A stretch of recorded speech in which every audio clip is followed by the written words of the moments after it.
L'affaire Falcao a tout éclipsé hier à Louis II. Et ces dernières 48 heures, le public monégasque a peut-être assisté en temps réel au transfert de sa star. Tout débute en fin de journée vendredi lorsque le compte colombien d'un des sponsors de Falcao publie ce tweet. Félicitations à Falcao pour sa signature au Real. Bourde ou mauvaise information, le tweet est en tout cas supprimé seulement 10 minutes plus tard. Tout s'accélère ensuite hier, 15h30, les joueurs de l'ASM débarquent à Louis II.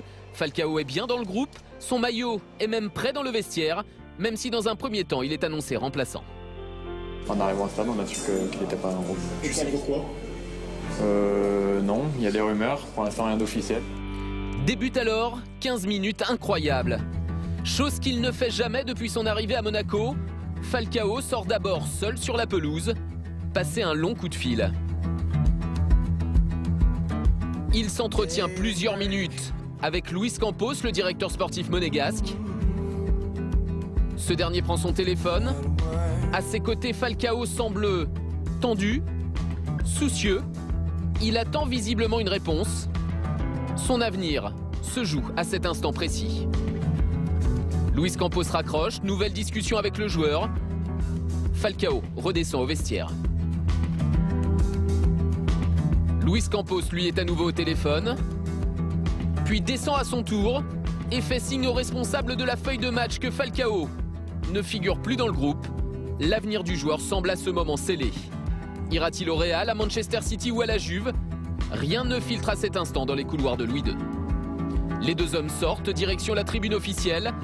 Falcao s'installe aux côtés de son agent Jorge Mendes et du vice-président monégasque Vadim Vassiliev, alors que va débuter la rencontre.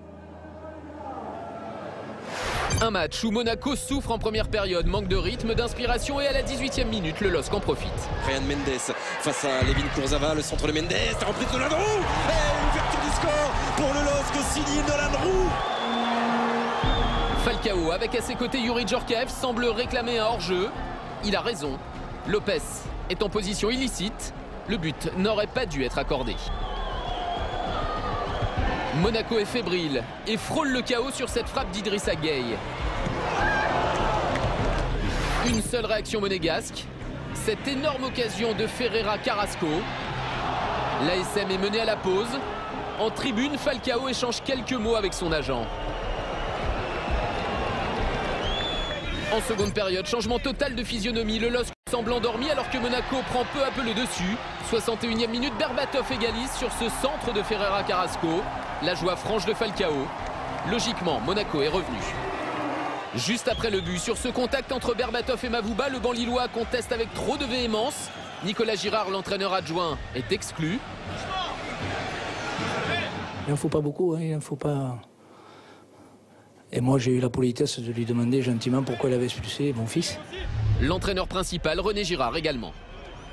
Il s'est fait un trophée Girard à deux têtes.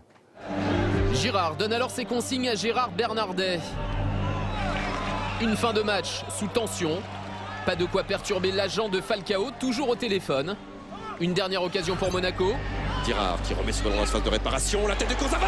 Oh là là là, quelle occasion, quelle occasion.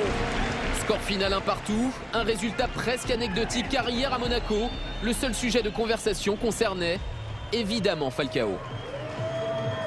S'il a envie de partir, c'est bien pour lui, il aura apporté ce qu'il devait et voilà. On a un petit peu l'impression que le projet monégasque stagne ou même régresse parce qu'avec la perte de James et de Falcao aussi il part. Donc voilà, on va voir. Hein. On va voir, peut-être que les forces vont se rééquilibrer. Ça veut dire qu'il va partir? Je ne sais pas. O projeto do clube não é o treinador que define. Dans les couloirs de Louis II hier, le départ de Falcao ne faisait plus aucun doute. 30 minutes après le match, seul dans un stade vide, le joueur est à nouveau resté au téléphone de longues minutes. Sur son compte Twitter officiel, ce message a même été publié. À Madrid, le rêve devient réalité. Avant d'être supprimé, un photomontage selon Falcao, qui même s'il ne va pas à Madrid, a tout de même vécu hier ses dernières minutes à Louis II.